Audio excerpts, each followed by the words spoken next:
किसी भी सेल को सिलेक्ट करके यहाँ पे एफ एक्स आपको नजर आ रहा होगा। जैसे हमने एक फॉर्मूला सीखा था सम का, तो मैं इधर लिखता हूँ इक्वल टू सम और टैब दबा देता हूँ, तो ये फॉर्मूला शुरू हो गया है सम का।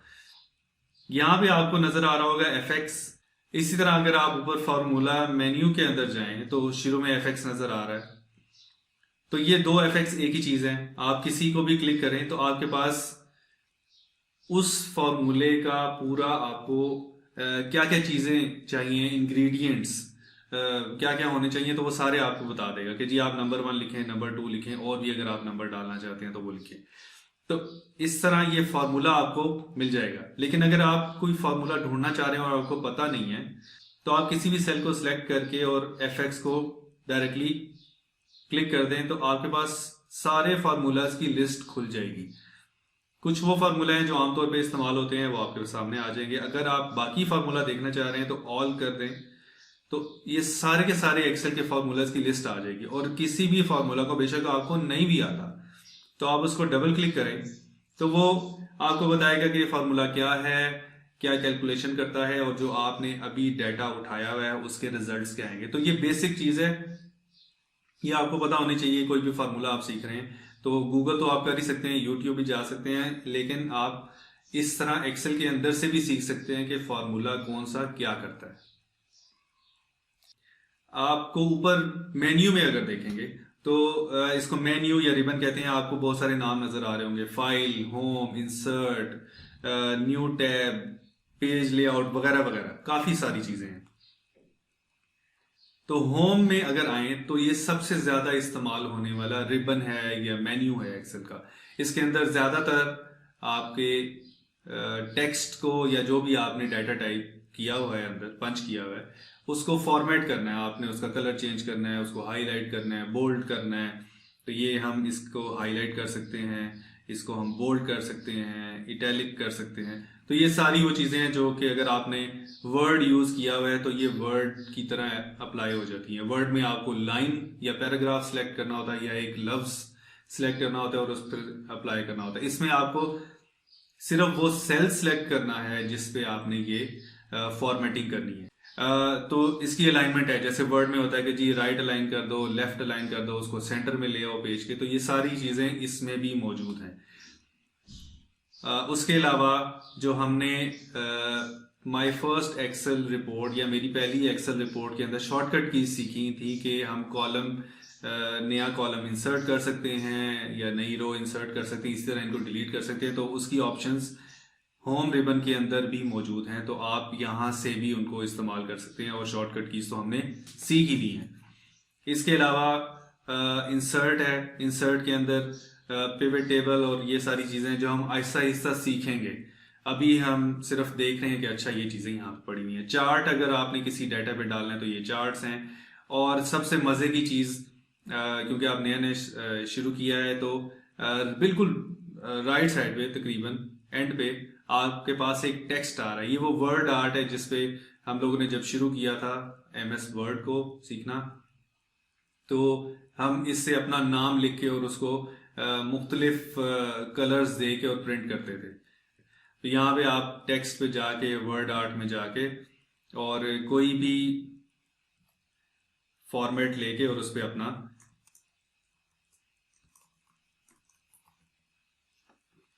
तो इस तरह से ये इस्तेमाल हो सकता है, बिल्कुल उसी तरह जैसे ये वर्ड में इस्तेमाल होता है। अब एक दो और चीजें हैं। व्यू में अगर हम जाएंगे, वैसे तो बहुत सारी चीजें हैं, व्यू में आप जाएं तो आपके पास ये जो पीछे जितनी भी लाइनें नजर आ रही हैं, जिससे आपको पता चल रहा है कि ये सेल अलग है, ये सेल अलग है, इनको आप खत्म भी कर सकते हैं। ये सिर्फ इस वक्त आपको दिखाने के लिए प्रिंट में ये नजर नहीं आती। लेकिन अगर आप यहाँ से भी खत्म करना चाहते हैं, और जैसे आप कोई डैशबोर्ड बना रहे हैं, जो हम फ्यूचर में मुस्तकबिल में डैशबोर्ड बनाएंगे, तो इनको खत्म करने के लिए यहाँ से अगर आप ग्रिड लाइन को अनचेक कर देते हैं तो आपके पास ये बिल्कुल साफ पेज नजर आएगा।